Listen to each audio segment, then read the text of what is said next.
Adatlyk Radiosynyň Türkmenistanda eýesiz jandarlaryň hususy penahanalarynın yapylmaly edilendigi barada çap eden makalasyndan soň türkmen häkimetleri olara täze bir ýeriň bölünip berilejekdigini aýtdylar. Bu barada Adatlyk Radiosynyň Aşgabatda habarçylarynyň biri habar berýär. Ýatlasak 7-nji ýanwarda türkmen häkimetleriniň Türkmenistanda eýesiz itpişikleriň resmi taýdan hasap alynan ilkinji hususy penahanasyny ýagny Umyt adasyny we hususy eýçilikdäki başga-da arasda Penje we Maňa Ömür Sowat beratly penahanalary ýapýandygy ma'lum boldy. Şonda häkimetler penahanalaryň eýelerine 3 gün wagt möhletini berdi. Olar penahanalardan aýrylmadyk itpişikleriň özleri tarapyndan ýok ediljekdigini duýdurdylar. Häzirlikçe olara täze ýer bölünip berilmedi. Ýöne esasy zat onuň beriljekdigi aýdyldy. Şeýle-de häzirki wagt esasy ýeňiş bu haýwanlary heniz öldürmediler. Ýöne inni ketapda nämäniň boljagy heniz belli däl. Sebäbi Türkmenistanda berilen wadalar we çykarylan kararlar hem ütgäp durýar diýip howpsuzlyk aladalar sebäpli gizlinlik şertini söhbetdeş olan habarçy 9-njy ýanwarda gurrun berdi. Şeýle-de penahanalaryň käbiriniň ýolbaşçylary bu mesele barada Imo Messengerinde maglumatlary paýlaşyp, häzir ketapda meseläniň çözülendigini bellediler we raýdaşlyk bildiren adamlara sag bolsun aýtdylar. Penahanalaryň eýelerini ýakyndan tanaýan Aşgabatlynyň Adatlygyň habarçysyna anonim şertde beren maglumatyna görä, Adatlyk Radiosynyň çap eden habaryndan soňra Birleşen Milletler Guramasynyň Türkmen paýtagtyndaky idarasynyň käbir wekilleri Türkmenistanyň Daşary işler ministrligine ýüzlenýär.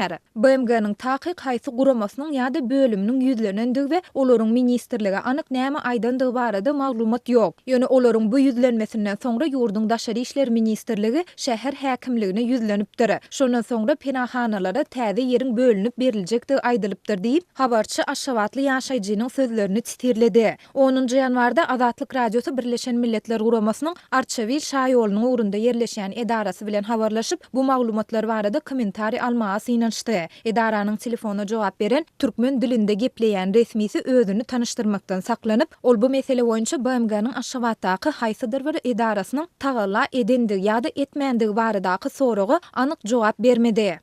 Biz şu wagt soradyk, nemeden bolýan, biz oňary mesele bilen nemeden zakdy, şurlanam zakdy. Azy bir nemedendirler-de gepleşendirler. Bizde oňary habar ýok.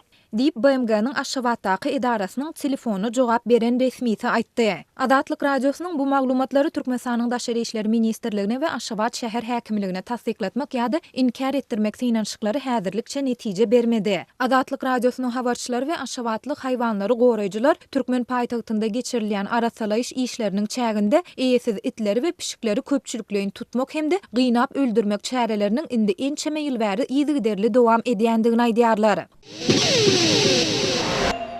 Mara welaýatyna häkimetler ähli edara kärhanalarda prezidentiň portretiniň çalışylmagyny talap edýär. Muňa goşmaçy hökmünde olar ýurtda 2020-nji ýylyň şygary uglan edilen Türkmenistan beýtaraplygyň mekany diýen ýazgyly plakatlary ähli döwlet edara kärhanalaryny asmagy talap edýär. Bu barada Adatlyk Radiosynyň ýerli habarçysy 10-njy ýanwarda habar berdi. Onun maglumatlaryna görä häkimetler prezidentiň suratyny çalışmak talaplaryny onuň saçynyň üýtgän renki bilen düşündirýärler.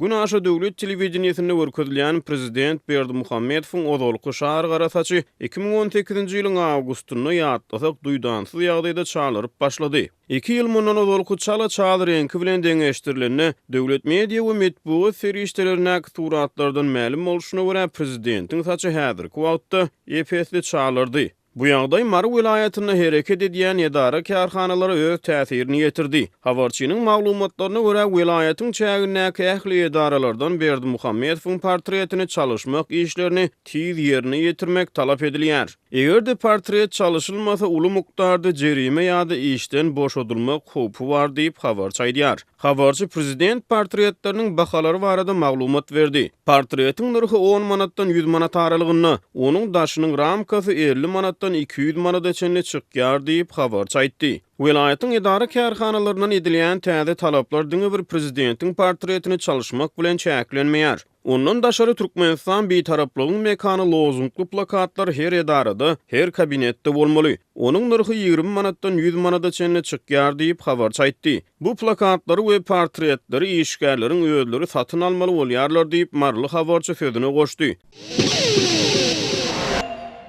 Türkmenistanyň Mary şäherinde döwlet edara kärhanalarynyň ýüzlerçe işäri Ilham köşkünde geçirilen nowatdaky köpçülikliň çäre mejburi gatnaşmaly boldy. Olar ýurdun döwlet telekanallarına reportajlar taýýarlamak üçin suraty düşürilen çärede boş tribuna çapak çalyp durmaly boldular diýip Adatlyk radiosynyň Mary welaýatyndaky habarçylarynyň biri habar berýär. Şu gün şäheriň Mollonepet köçesiniň ugrunda ýerleşýän köşkde çäre geçirildi. Daly doldurmaly diýip her bir edara başlygyna öz işärlerinden 10 adam iýermeli edildi. Bu çäre onlarça edaranyň işäri gatnaşdy. Olar düzgüne laýyk egin eşikde, ýagny aýal gyzlar uzyn köýneklerde we erkekler gara kostyum balakly barmaly edildi diýip howpsuzlyk aladalar sebäpli gizlinlik şertinde gurrundeş olan habarçy 9-njy ýanwarda gurrun berdi. Onuň sözüne görä Türkmenistan bitaraplyk mekany diýilip atlandyrylan çäre ýurdun döwlet telekanallaryna reportajlar taýýarlamak üçin surata düşürildi. Bu çäräniň dowamında esasy üns bitaraplyk barada dürli diskussiýalar geçirmäge däldi. Onuň ýokary guramaçylykly geçirilendigi barada reportajlary taýýarlamaga gönükdirildi. Hemişeki çärelerde bolşýaly büdjet işärleri ilki bilen boş tribuna el çapyp durmaly boldular. Bu onlarça minut dowam edýär. Şondan soň olar çäre suraty düşürilip utarýança ellerine ýaşyl bloknot alyp hamana bir zatlar bellige alan bolup bloknoty ýazýan ýaly bolup oturmaly edildiler. Çäre ýerden saat 9:00-da başlap saat 12:00-da guturdy.